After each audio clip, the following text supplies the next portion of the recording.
Hello, everybody, and welcome to another edition of the Center Sports Talk Live. Here with the one and only Harry Chaz, Scott Van Pelt lookalike. We hope everybody is doing well today. A little bit of a rainy day today. We're gonna have a great show today. We first of all going to talk about yesterday how we had our first ever horse challenge on Instagram Live, and boy, was I rusty. I mean, it was not my good day at all. Everybody gave me a run for the money. Shout out to Izzy Mosseri, Ray Batesh, Claude Pardo, and Moses Smecki for joining. I know there's a lot more people who wanted to do it. We're going to hopefully do that next week. It was a lot of fun. It was definitely a lot of fun, and the kids did a great job, and I lost 3 out of 4. It wasn't a good day for me, but I gotta step up my game. Gotta get back on that court. I gotta practice my free throws. Not been good. I gotta get back into the groove. But it was a lot of fun, so I appreciate them all coming out. Not much different news here in the world of sports. NBA is, still moving in the direction of hopefully starting on July 31st. They're getting a little bit of a pushback from some players who are still tentative and not sure they want to, go out there and play. And I understand that. Izzy Mosseri with the trash talking, it was too easy. It was too easy. Izzy, I want the rematch. I'm gonna have a rematch. We're gonna have it one day when I'm ready. I'm gonna call you out. One more try I want. But yes, you were on fire the other day, and you deserved the win.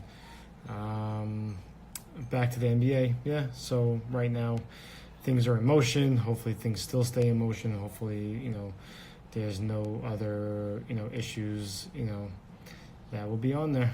So today we have a special guest, Jukie Chehebar, will be joining me shortly.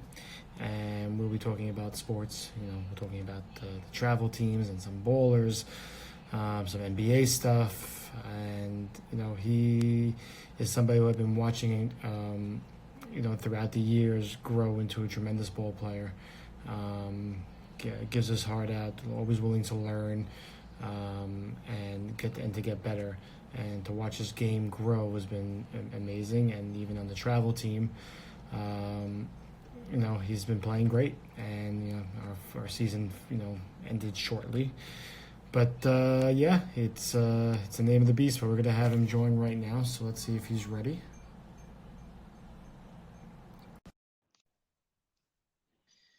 We're gonna wait for him to get on.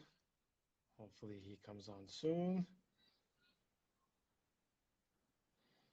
Jukie, where are you?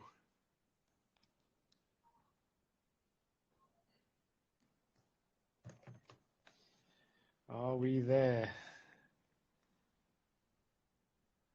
Maybe having some little bit, technical difficulties. Let's give him a few more minutes. And again, for those who don't know, this show is brought to you by DFNE sweatshirts. Best sweatshirts out there in town, comfortable, always wearing them in any weather, whether it's cold or hot. It's the most comfortable sweatshirt you have, all different designs, all different colors, all different words. Tremendous guy, Moses, doing great things. Go out to his website, get one today. Don't be the only one who don't have one. All right, let's try this one more time, see if we can get him on. All right. Jukie, what's up, my man? What's up? How you doing today? Good. You're doing good. I'm glad to hear that. You and the family are holding up during this this Zoom world we live in now. Yeah. I know it seems like a lifetime ago that you guys were in the gym and were playing travel team ball and playing bowlers. It seems like a long time ago, but right now this is what we are, this is what we're doing, and we're gonna talk some sports. Are you ready? Yeah. All right, so say hi to all your fans out there. You got a nice crew here joining us today. Right. They're all shouting you out. So, All right. you can read all your things as we go along. So as I mentioned earlier, we're going to start with bowlers, because bowlers is kind of the first thing that all our basketball guys have gone through first before getting into travel team. tell me why Ballers was important to you. At first, before Ballers, I really didn't know the game. All I knew is to shoot the basket the ball in the basket, Mm-hmm. and basically Ballers taught me strategy and everything. And Ballers is why I'm here now and good. Yeah. No, listen. Again, Ballers is our in-house basketball program where we play versus all the kids that we know from all the schools that we know, and we started with just 4 teams back in the day, and now we've grown into something that has been I can't even tell you how many teams we have. We have from second grade all the way through eighth grade, boys and girls. And it shows, it's for most people, it's the first time that they're playing organized ball. Yeah, you come to the center, you shoot around, you play some free play. You got referees, you got the jerseys, we got the NBA replica jerseys, we're throwing out there with your names Yeah. on it. And we have some, parent coaching, and as you get older, you're going to see there's, the outside coaching. Yeah, and it's definitely the first step of getting into playing, whether it be travel ball, which we'll talk about soon, or even playing for your school team. So these things that you're learning now are great things to be, to learning at such a young age, because it's just going to get you ready for the next step. And for everybody that you'll speak to, we didn't have this when we were growing up. I wish I had this when I was growing up. I might be a different ball player if I had this when I was in second grade, if I have to wait all the way till high school. So yeah, definitely take advantage of it. Um, Tell me about your most memorable moment in Ballers history. I can't remember far, but I could remember one is when I was with Joe Feldman, I think, and it was versus Ray Batesh, and I think it was to get to the playoff. No, to get to the second round of the playoffs or something like that. Okay. And you were allowed to press, and I think I stole the ball and got the and one, and I think that's all I can remember. It's tough. But listen, you've been playing for Ballers now for a few years now, and 2 seasons per year, and it's hard to remember all those classic ones. But it always shows you what sticks out in your mind is one of the important memories that you have. And we live those type of moments where you want to make the last second shot, or you want to make a steal that's going to seal the game for you. That's what everybody lives for. What you do in your backyard. You count down your head 3, 2, 1, and you chuck up a shot, and you're hoping it goes in. That's what we all live for. That's what I know what I did as a kid. Um, so I know I've been watching you play in Boulders for quite some time, and I wanted to throw out there that this year was where I saw you in a different light, and I saw you as a leader. I saw you as taking the game and getting everybody involved, and that's what I love about where your game has become and where it's going, because basketball is a team game. And we always, whether we're just one guy who could do it all is very hard. And you need to be able to trust your teammates and get them involved, and that they trust you. And I've been seeing that beginning of the fall, and we started the spring season. I've been seeing that a lot from your game and also through travel team. And that's something you should, continue to keep doing, because yeah, it's just going to make you a tremendous player down the road, and just keep getting better and better. All right, we're going to talk about travel basketball. We're going to talk about the Hawks. All right. Yeah. So this is a team that we put together, where we have an amazing team. I think so. I'm sure you would agree with me. Tell me what you learned about yourself playing on a travel basketball team this year. And it's different from Ballers, because Ballers you're playing with your friends, and it's a little bit different competition. Tell me what you learned about yourself playing on travel basketball. I definitely learned not to worry about the score or anything. Just play the game and don't worry. Just focus on the game. Yeah, I mean that's definitely important, and it's something that we get lost in it sometimes when we're playing the game. And we look at the score and we're like, oh, we're down 6 points and there's only 10 minutes left. The game is over, and the game is never over till the clock hits zero. And we've seen so many crazy things throughout, whether it be in ballers or in travel team or even in the NBA, that the game's never over, and you got to fight to the last second. And having that type of attitude is very important, especially in playing travel basketball. And even when you play for hopefully your school teams, and whether you're, whether in elementary school or in high school. So that's definitely something, important. What did it feel like for you playing versus outside competition? At first it was just a little weird because I didn't know and everything, but after like a few games, we were playing a lot of easy teams. And if you play too much easy teams, the hard one, we weren't prepared for a hard game and we just lost. So you got to always be prepared and be practiced for your hard game. I mean that's it's very true. Some of the teams that we did play were a little bit on the easier side for us, and some of the teams, and if you remember correctly, when we first started, we went right into a tournament, and it was the first time we ever did a preseason tournament. And we were barely, I think maybe we did a few practices and we didn't get any gameplay yet. And that was our first time playing, together, real game, not doing the practices. And we made it to the finals. And we faced a team that was pretty intense for us and gave us a run for our money. We fought. We definitely didn't give up and just, lie there and take it. We definitely fought, but they got the better end of the game. But you're right. Sometimes, you get, and I'm going to use a big word, complacent, where, you're playing such, teams that you can beat, that when it comes to those teams that, they're going to be a little bit more harder to play, we're not prepared. So we got to take every game as if it's a hard game, or that and the truth is, any given day we can lose, whether it's an easy team or a hard team. So it's always being prepared for anything. Ray Batesh is saying they were bigger than us. I don't know if they were that bigger than us. They had a good point guard who could shoot from the outside, and he played, he hit the shots. But our team, and listen, I felt like if we played them in the month of December, and we were just getting started.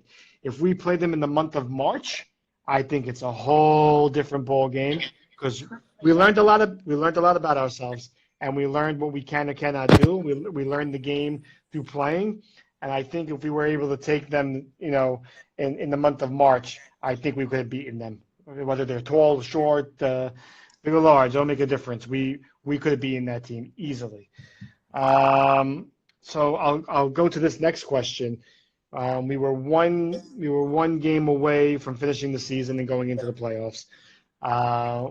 Do you think that we had a chance to win the championship? I mean, yeah, because we would have a big chance because, if we practiced and did what we had to do, then I think we had a good chance. I think so too. I think there were times that we didn't play to our potential, and I definitely didn't coach to my potential sometimes. But that's what it is. We live and we learn, and we get better from it. And there were teams that we faced in the beginning of the season that we beat, and then all of a sudden, towards the middle of the season, we didn't beat. But I think we definitely, the way we were playing towards the end of the season, I think we were going to make that run and surprise some of those teams that beat us in the past, that we were going to be able to beat them and take them on and raise another banner, a Hawk banner, which is very rare in that gym. And if you look around, there's only one. So it's not an easy thing to do in fourth grade. But I think we could have done it this year, and I wish we had the opportunity to do that. I can't wait, and it's something that I am eager and willing and ready to do because you boys deserve it 100%. So let's go into the NBA a little bit. So right now the NBA is looking to come back, shortened season. They're coming back July 31st. First, what team are you a fan of? Rockets. You're a Rockets fan. So you're the James Harden, you like the beard, you got it. David Mashani, only one in the red gym, and that was you. That were you on that team, David Mashani. That was a good season.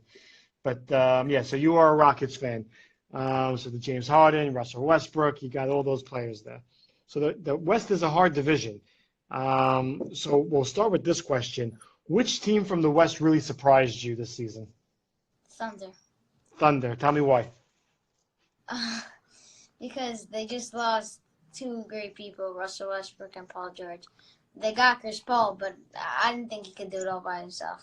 I think he would either go like a 9th or 10th seed, but I would never think they would go 6th seed or 5th.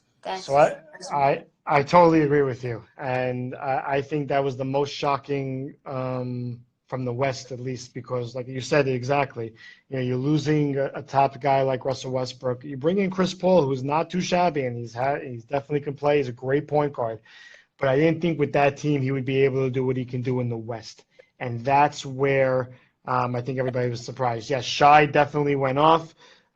He's going to be a good ball player, and I think the Thunder do have a nice core that can compete. They're missing a piece or two to bring them over the top, but they are definitely in position to become one of those elite teams in the West. So yeah, I agree with you. Tell me one of your most disappointing teams in the West. Tough one. The Blazers. I was going to say the same thing. The same thing. The Blazers, to me, I feel can really make a I run. love them. And you have Lillard and McCollum. I mean, even you threw in Carmelo in there, who's, you know, he's still got game and he's still playing, among others. I mean, I know they lost their big man in the beginning of the season, but there's no reason that it should have been a 9 or a 10 seed at this point and struggling to make the playoffs. So yeah, the Blazers are somebody who really was a disappointment on the West side. Let's go to the East. Give me a surprising team in the East.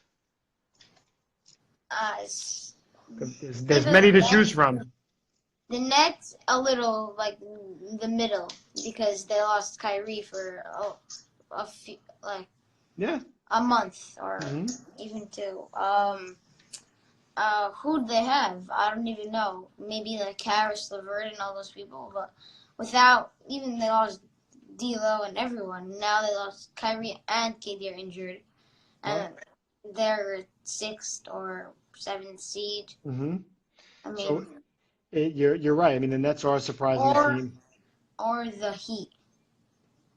The Heat too. I like that one. Well, you know what? For the Nets, it's listen. Everybody thinks the East is easy, and it is compared to the West. It's you could be an under 500. You could be an under 500 team and still make the playoffs, and you know that's what's frustrating as a Knicks fan, because I'm a Knicks fan, and you would think they should at least try to be, or you know, could be an 8 seed or at least be somewhere in the mix for this playoffs, and they can't even do that. The Nets, I feel, and I've said this many times on every show that I'm on, the Nets, to me, are definitely a surprising team. They have a great group of guys, a young core, like with LeVert and his name is Dinwiddie, Joe Harris, you know, Allen, all those guys. They have enough talent there to compete in the East. With Kyrie and Durant coming into the mix, makes them a whole lot better if they're healthy. Yeah. And if they're not, then it's just a waste. And it's just like, all right, he's going to play 3 games. Oh, yeah, he'll get his 50 points. And then all of a sudden now he goes out and again. And you know, what's the point? A surprise team in the East for me, though, was Toronto. Because Toronto losing Kawhi Leonard right after winning the championship game in crazy fashion. I did not. It's okay. It's tough, and I didn't think they would be as good as they were. I think they would have made the playoffs. I think they would have been like a 7 seed where the Nets are. But I did not think they would be as high in, on that poll. So it's very interesting to see that they're that high in the standings. You agree? Yeah. I mean, it's crazy. And yes, Heat also, I mean, they have a nice young core. They're going to be something. But my surprise team in the East, and I think, and I said it, I think on Tuesday when I was talking to Izzy Mosseri, I'm going to say it again. I think Boston is going to be the team that comes out of the East. That is the team that I think will make it to the championship versus, you ready for this? The Clippers. That's who I think. I know everybody's saying Lakers. I know everybody's saying Bucks, and that would be the dream matchup because you want to see Giannis versus LeBron. But I just don't think it's going to happen. Do you agree? Um, I think. I mean, the Clippers, they're great. They're great. It's just that I don't think the Lakers either, or like one of those. The Raptors too. Who would thought like everyone, even I thought last year was just Kawhi and Mm-hmm. whatever Pascal. That was a surprising team. Yeah. Me too. But come out of the East, I don't think the Bucks because. So who do you think comes out of the East? It's not easy. I know it's not easy, but this is all a guessing game to all of us. We have to wait and see. And then everybody coming back off such a long rest period in this type of conditions that they have to play in, it's going to be interesting to see how ready these players really are. Yeah, so I'm gonna go with either like same. I think either the Celtics or the Bucks. Okay. Listen, there's no wrong picks. This is all a guessing game to all of us here. It just makes it a little bit fun and interesting to try to guess who we think is going to come out of the East and the West and play in the championships game. So I'll end off with one more question for you, Juke. Who do you think will be the MVP this season? Giannis or LeBron. Well, you got to pick one. Who do you think? That's a tough choice. Mostly LeBron. He's playing great this season. So listen, there's really no wrong answer with this because they're both two tremendous players. LeBron at his age right now is not as young as he once was, and still being able to dominate the game like he does is amazing. But I've been saying it since day one, since we started this show, and I think we're up to episode like 30 something now. I've been saying it is that Giannis has a slight edge over LeBron, only because I did not expect the Bucks to be this good, having the best record in the NBA. I didn't expect it. And yes, I mean Giannis is a great player, but who's his next guy? Chris Middleton? Is he that? I mean, yeah, he made the All-Star team. He can shoot. He can play. But if Giannis gets hurt, or if something happens, and you're left with Chris Middleton to lead your team, do you think that team is going to go far? It's tough. Well, that happened once. Giannis was injured for like a week. Right. Like that, and they didn't do that bad. They lost to the Suns, but I don't think they did that bad. So I agree with you. I don't think they would do that good either. So. Right. If LeBron goes out for a game or two, yes, still going to hurt the team. But you got Anthony Davis. You got other players there who are a little bit more strong. And yes, even though the West is more, competitive and much tougher, they're going to be worse than the Knicks. I don't know if that's possible, man. I don't know if that's possible. But yeah, it can go either way. And they're both tremendous players. The only, and that's where I go back in my head back and forth is that's the reason why I don't think the Bucks would make it to a championship game is because I don't think Giannis can carry the team during those times. I don't think when it matters, he needs another role player to help him in order to get over that hump, especially even if he does make it to the finals to even beat anybody in the West. So that's my mind and my thought of where we are at. But it's going to be interesting to see once they come back. They're playing all in Orlando. They're going to be isolated from everything. They're going to be playing games after this is now going to be April, May, June, July. You're talking about 4 months of not playing ball. And it's going to be a big, it's almost like it's anybody's game because anybody now could start off hot. And you just got to be hot now because it doesn't matter what happened in the beginning of the season. Those teams have to catch up who are gunning for the 8th spot. But those other teams, they have to rebuild what they built before, and that's not easy. Imagine us going back in right now and not expecting to go play a playoff game. We're not ready. We haven't. Yes, yes, you're practicing and Ray's practicing and everybody's practicing on their own. But we haven't practiced as a team. We're not. I don't know. What do you think? Well, 100% it's got to be hard coming back. And, be honest, this offseason's got to get traded. Really? Well, I hope he gets traded to the Knicks, but that probably won't happen. But that's going to be I don't think he's going to sign the Bucks anymore. That's it. He needs someone. I think he knows that he needs someone. The truth is, you know what? I don't disagree with you. I don't know if he'll get traded, though. It would be better for the Bucks if he gets traded because they can ask for a lot of compensation to get him because he's not going to come cheap. But if he does walk away when he becomes a free agent, that's going to be exciting to watch. And I know as a Knicks fan, I won't get my hopes up because I don't think he'll be able to come to New York. But yeah, you're right. If he doesn't win a championship in his time with the Bucks, or they don't make a move to get him help, chances are he will leave. I agree with you. Well, Jukie, I want to say thank you for an amazing interview. I said in the beginning of the show, and I'm going to say it again, you're a tremendous kid with amazing talent on and off the court.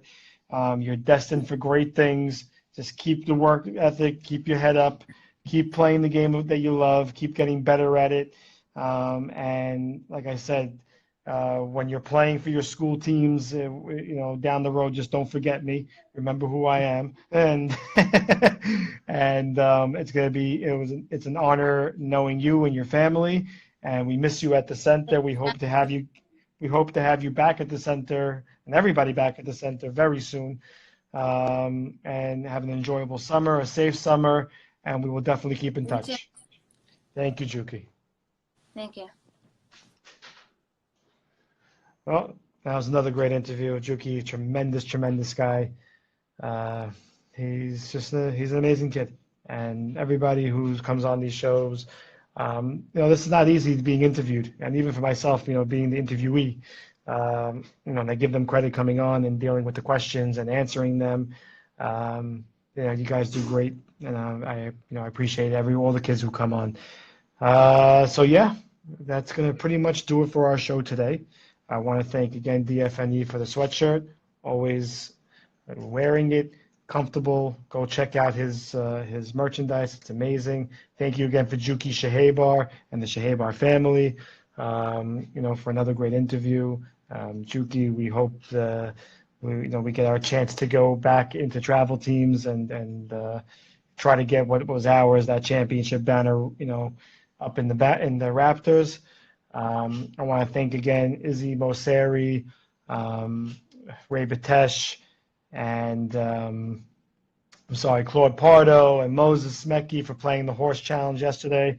I definitely want my rematches to those who I lost to. We will be doing the horse competition again sometime next week. You look out for the promo. I'll keep you posted. I know a lot of people are still wanting to do it. I'm willing to lose to everybody. But no, it's just fun things we're able to do during these crazy times, and we hope to keep doing this as long as we can, and just keeping everybody smiles on their face. And yeah, again, waste of your time. Wait, Feldman wants to join. All right, Feldman, I'm gonna give you 2 minutes. 2 minutes. We're gonna make you join since you're asking to come on live. Let's see, Joe Feldman. We'll give you 2 minutes of airtime. Hold up, Harry. Feldman! Hold up, Harry. Oh my goodness! Harry, can we do the same team as last year? I don't know, my friend. I don't know. We'll have to wait and see. But listen, instead of doing this like this, maybe you could be on the show for real. What, Ma? Yeah. You all right? So we gotta hook that up. Yeah. All right. So we're gonna work on that. I'm gonna talk to your agent. You gotta tell the team. You gotta tell the team to keep on practicing. I've been practicing with AB Rosso every day. Okay, good. That's what I would Keep like on to grinding. hear. Everybody's got to keep on grinding, do your thing, and keep on practicing so when it comes next year, we're ready to play. No one loses a beat. But I'm going to have my agent talk to your agent and see when we can get you on the show for real. Okay. All right, Feldman. I'll see you later. Bye. Bye-bye. A surprise Feldman sighting over there. But again, I love these kids. They're great. You guys are awesome. So again, thank you for everybody for joining the show. Thank you to David Salame, one of my all-time favorites. Always joining, always supporting. Thank you, David Salame. I'm not sure if you're still on or not, but if you get to watch it a little bit later on, I just want to say thank you for always being you and doing the things that you do. And yeah, keep grinding, like Joe says. Keep grinding. This is Harry Chaz. Hey, David Salame was on there. All right, my man. I love him. Dave Salami, you're the man. So this is the Center Sports Talk Live with Harry Chaz, the Scott Van Pelt lookalike, wishing everybody a great weekend, a safe weekend. Shabbat Shalom to everybody out there. We will see you again on Tuesday. Well, you'll have to wait and see. I'll speak to you then, guys.